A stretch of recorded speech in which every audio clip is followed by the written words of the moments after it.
मिल रहा है।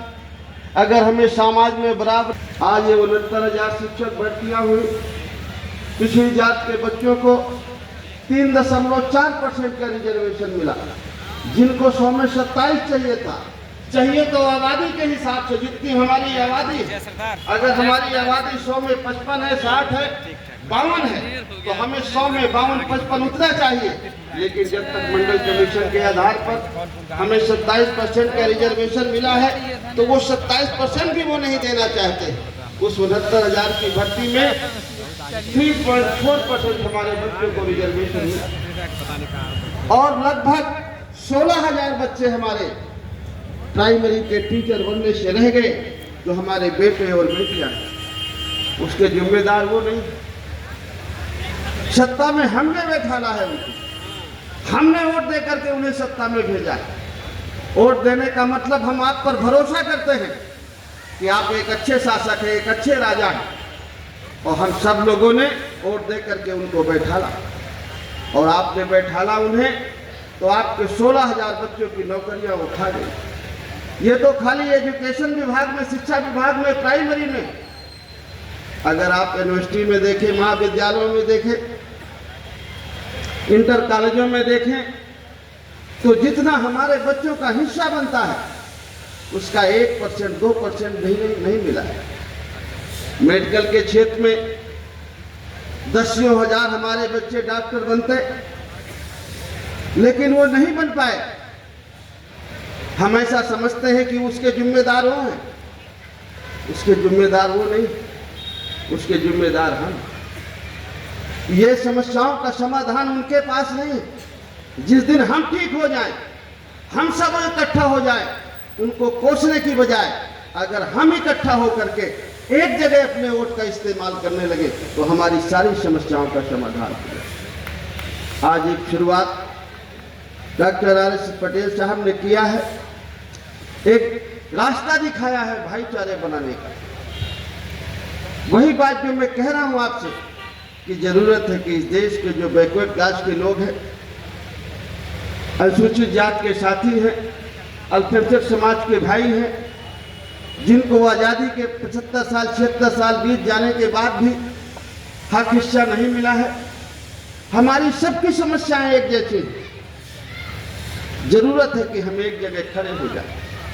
आज आदरणीय अखिलेश यादव जी ने एक पहल की है, पीडीए का नारा उन्होंने दिया, और पीडीए के नारे के तहत उन्होंने कोशिश की नहीं, करके दिखाया है पार्लियामेंट चुनाव में।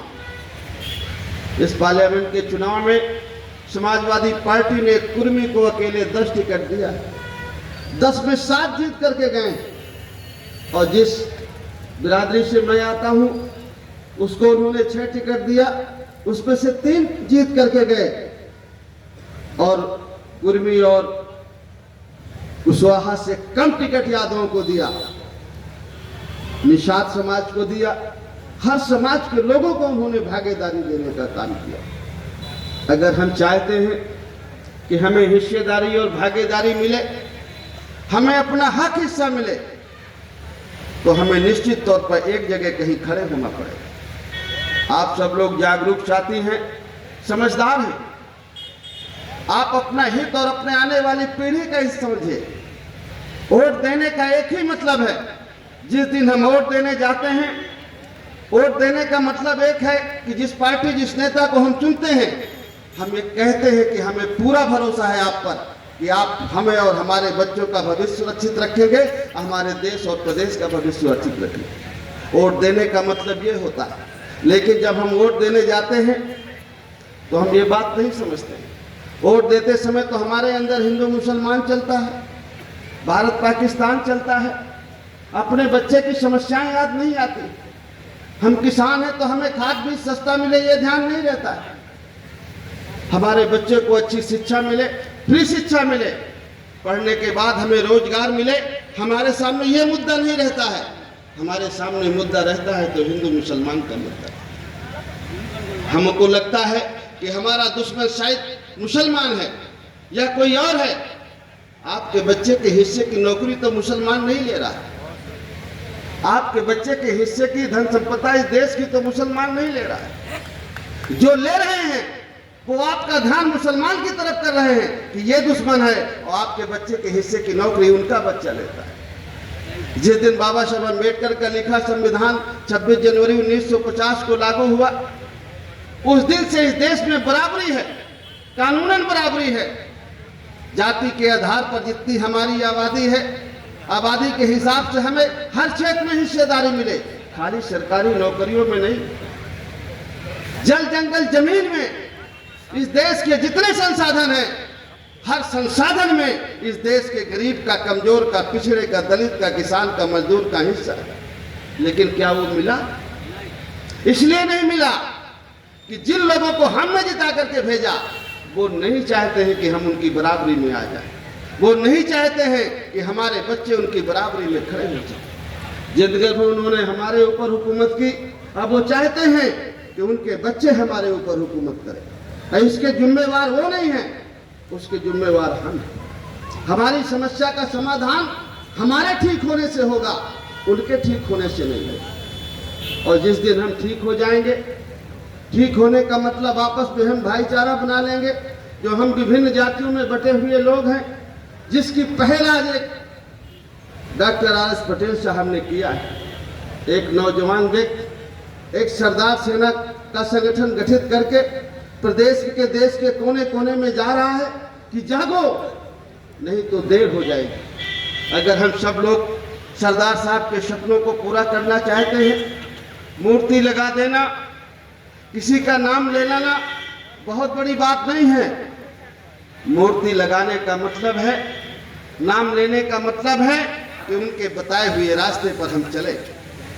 और अगर हम बताए हुए रास्ते पर चलेंगे तो निश्चित तौर पर हम कामयाब हो।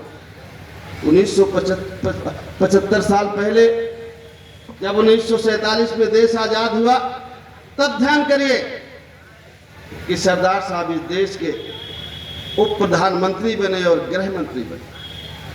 आज आपको कहां होने चाहिए था, उससे कितना आगे जाना चाहिए था उनकी औलादों को, और आज हम कहां खड़े? क्या हम उस जगह में पहुंच पाए? उसके बाद 75 साल बाद उस जगह पे पहुंच पाए उस जगह पर? नहीं पहुंच पाए। और हमारा वोट ज्यादा है, और इस देश में वोट से सरकार बनती है, वोट से राजा बनता है। एक ही समाधान है, जहां तक मैं समझता हूं, कि इस देश में वही शासक बनेगा जिसको ज्यादा वोट मिले। और इस देश के पिछड़े और दलित अल्पसंख्यक समाज के लोगों का वोट ज्यादा है। दिक्कत है तो एक जगह खड़े होने की। अगर हम सब दुखी, कमजोर लोग, कमेरा समाज के लोग एक जगह इकट्ठे होकर के अपने वोट का सही इस्तेमाल करें, तो इस देश का संविधान भी हम सही ढंग से लागू कर सकते हैं और अपनी सारी समस्याओं का समाधान कर सकते हैं। अंत में मैं आदरणीय RS पटेल साहब को और आपके सभी सम्मानित साथियों को, जो सरदार सेना के साथी हैं, दिल से उन्हें धन्यवाद देता हूं।